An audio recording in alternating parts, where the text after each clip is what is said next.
Ilaw na yung mga pin lights natin. Ganun din dito. Ayan, meron na rin to.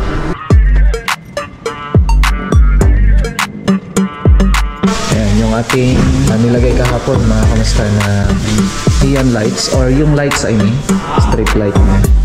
So, bali itatapot lang naman na to. Itong varnish sa fluted panel. So, yung wirings niya meron na rin.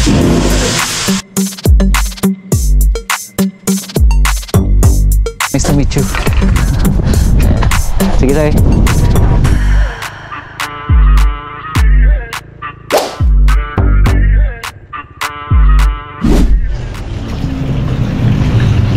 Morning. So, panibagong araw tayo mga kamastahan. So, tara. Samahan niyo ako sa ating mga proyekto. Gamit natin si Sairo ngayon.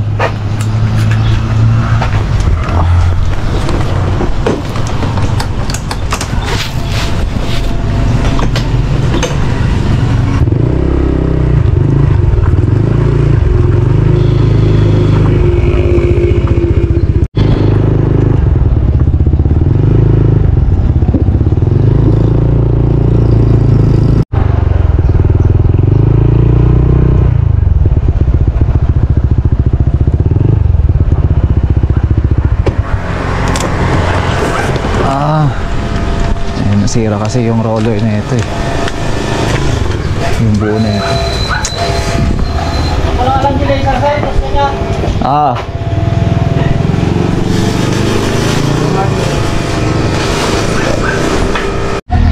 Yan, so ito yung nasira na roller.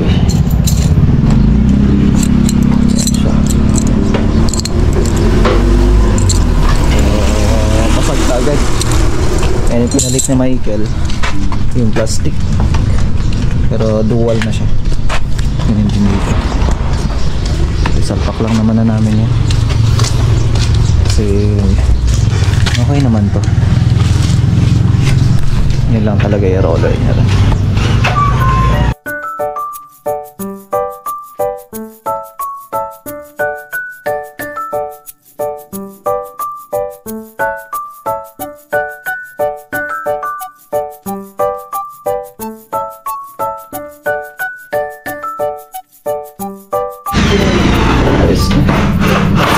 Ayan, ayos na. So tara, at punta muna tayo ROAS 5 tsaka 6.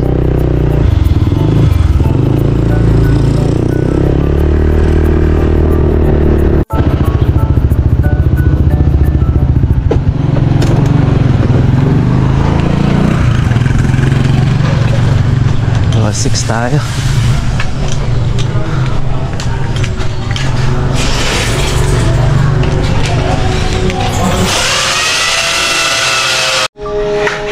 So, update tayo ngayon dito sa ROAS 6. So, ayan na. Meron pa tayong ilalagay dyan na canopy niya. So, yun ang ginagawa ng tropa ngayon. Tapos dito naman, ayan, maglalatag na si Bayaw ng mga PVC panels para sa side niya. Tapos dito rin sa side para makompleto na. Tapos ito naman, susunod. Then dito, ayan, kakabit na namin yung fluted panel mamaya. So, nagkabit na yung ayan, yung ating nilagay kahapon mga kamusta na ating neon lights or yung lights I mean, strip light niya. So, bali itatapot lang naman na to. Itong varnish sa fluted panel. So, yung wirings niya meron na rin. So, bali kinukompleto na lang lahat to. Ito okay na to eh. Okay na to no Joseph? Ayos na? Varnish na lang. Oh, tanggalin nyo na kaagad yung mga kanya kung sakali. Oh, okay na yan. Then dito sa part na to, namasilyan na rin namin to. Okay. Ito yung sa may pantry niya. Diba? So meron kasi siya existing column. Pero kung titingnan mo dito, wala na yung parang column niya. Kaya nga, yung space niya hindi gaano mahaba. Pero kung titingnan mo dito, mahaba. Pero column na ho kasi yan. So ngayon, ang ginawa natin para hindi pangit tingnan, kinuha natin yung part na yan para malagyan ng pantry. So ayan, cabinet, tapos doon sa baba, space cabinet natin. Then dito naman, ayan, so nagli-layout na nga kami. Ito, nasukat na namin kung ano yung plano. And si Ronnie, ikakabit lang naman na niya yung lahat. So sa taas naman, para sa railings natin, dun sa may terrace. So ito na yung additional work na itong part na to. Yan. So ginagawa na lang ni Deo, ni-eskwala niya yun. So ayos na.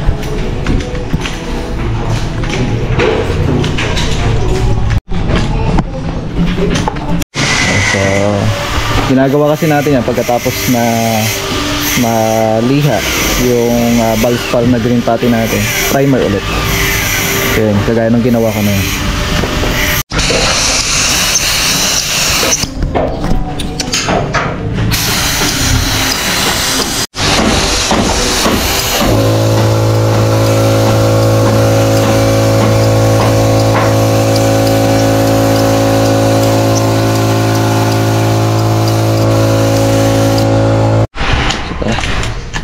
Sa ROS 6, ROS 5 magle-layout din tayo. Ayan yung tiles natin.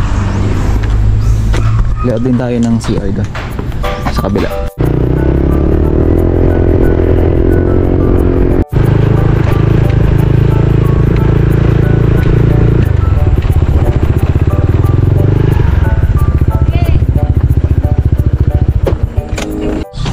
Panibagong araw tayo. ROS number 5. Yan na nga po yung kulay ng terrace na, ay yung garahe. So isang kulay na lang to, tsaka dito. Tapos iba lang na yung kulay doon. So as per plan, na kung saan yung perspective natin, susundin po natin yan. Ito pinapatuyo ko lang to kasi talagang babad na babad to nung araw ng kasagsagan ng bagyo until now. Ayan o, may nakikita pa rin akong basa para sa pintura. Then dito naman yung main entrance. Pinapalagay ko na yung main entrance. Mamaya papalinis na natin to lahat na kasi abang ngayon kasi ginagamit muna namin generator, so wala kami sinasayang na oras muna sa loob. Kaya nga nung pinabaklas ko tong harapan, iniwan ko muna dyan, pero prior muna natin sa loob at saka dito sa labas kasi ito nga po yung problema. Hanggang ngayon wala pa rin ho kaming kuryente, kaya hanggang ngayon naka generator kami dito, no? So ito na yung main entrada natin, lalagyan na natin to. Sukatin namin to kasi ito lalagyan ng glass block to.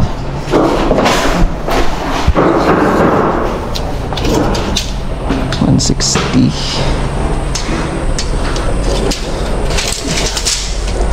64 by.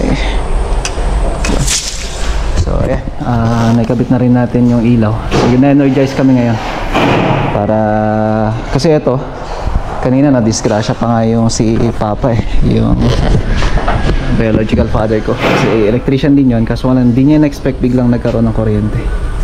So may kuryente na kami ngayon dito sa site.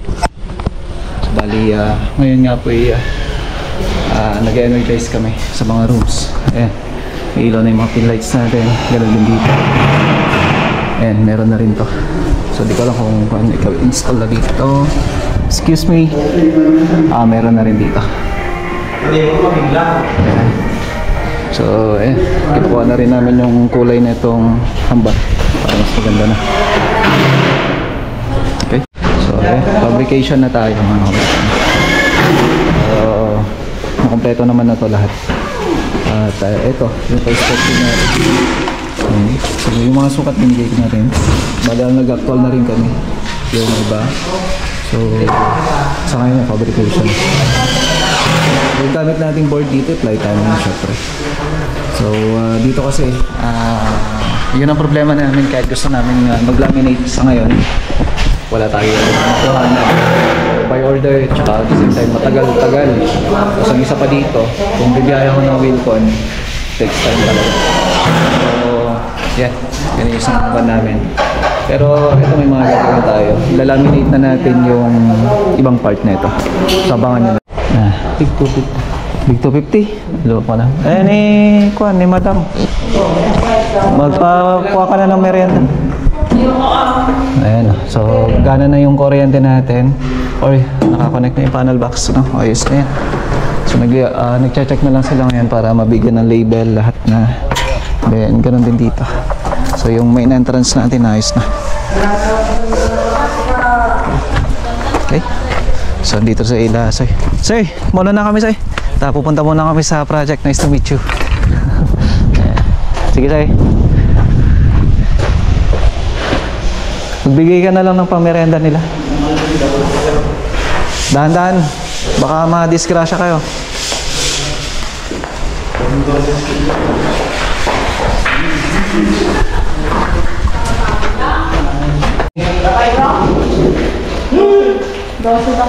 Soda na eh. Pang merienda. Diyan eh. Ito.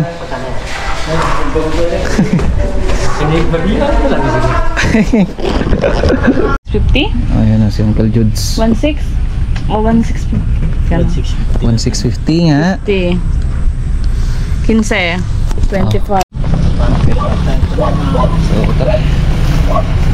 Magsusukat tayo sa silap. Ito, nasukat ko na to dati.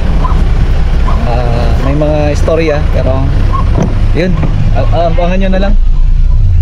Tara. Ayan, so dito na sila, Uncle Judy. So ito yung mapupunta sa Osmeña. Ito yung dito sa office. Tapos yung the rest naman pumunta na ng ROAS 5. So bali 10 yung napunta sa ROAS 5 natin. So ito yung mga gagamitin natin. So nag-order na rin tayo ng laminated board at gagamitin natin sa ibang project, no? Warranty na naman. Ayan, no? So bumili tayo ng bagong battery ni Pula kasi talagang di ko na nagagamit. Ayan. Pumigay na. Bali 16 na lang. Ayan, no? Wala nga lang gold dito. Ito matagal tong gold eh. So tested ko na yung gold. Pero ang kaganda niya, parehas din naman na Motolite. Parehas na? Yun, parehas. 2SM N50, parehas. D26L. Enduro 15. Ito gold 21. Yun lang hindi sa yung kanya, pagkakaiba.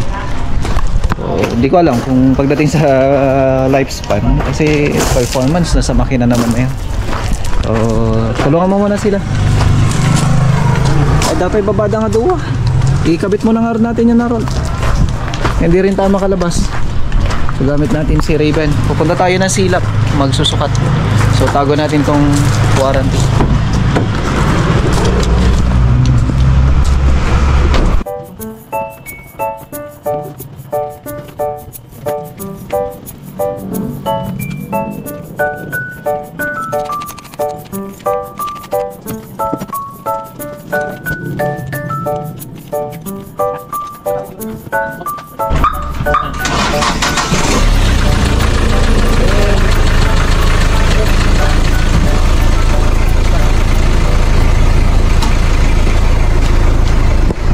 Sa wakas, one click na uli. So almost 3 years din na ginamit natin yun. No, Alvin? Oo. Tara, punta tayo sa silap. Okay, so ito. Kasama natin si Harold. Silap. So bali ito, sinukat ko na to dati, nabigyan ko na rin sila ng code. Pero may storya, no?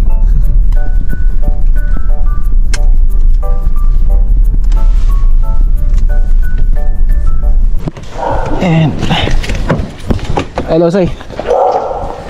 Ano yun, napinturan mo gaan. Siling na dyan.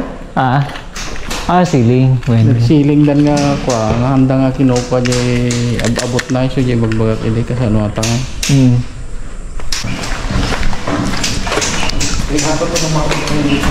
Ito danam.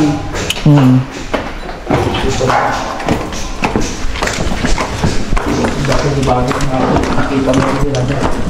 Okay, sir.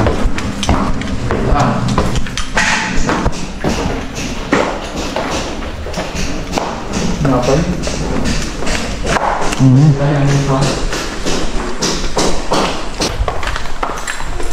Kapinto ka, may kaya nakapal. Okay, sir. Kuno na alpas sa atin. Ha? Kuno na alpasin. Ayan. So, nasukat na natin. Yun ang gagawin natin dito kung sakali. At kakosting pa naman natin to. Okay. Ayan.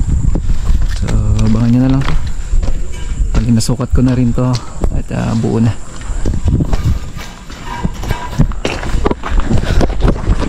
Sige, say. Sila taga-road eh. Thank you, Orasyo. Ben, say. Sige, say.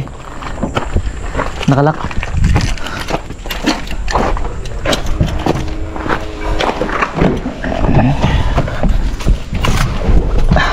Okay, so tara. Diretso lang tayo sa office. Then OT lang, konti. So may overtime tayo lagi, halos araw-araw sa office, no? So atid lang natin si Harold. So ginabi na nga tayo sa pag-uwi, no? So ngayon, mag-OT pa ako sa office. Magkita-kita na lang tayo bukas, mga kamusta, no? Ingat po kayong lahat. God bless everyone. Bye!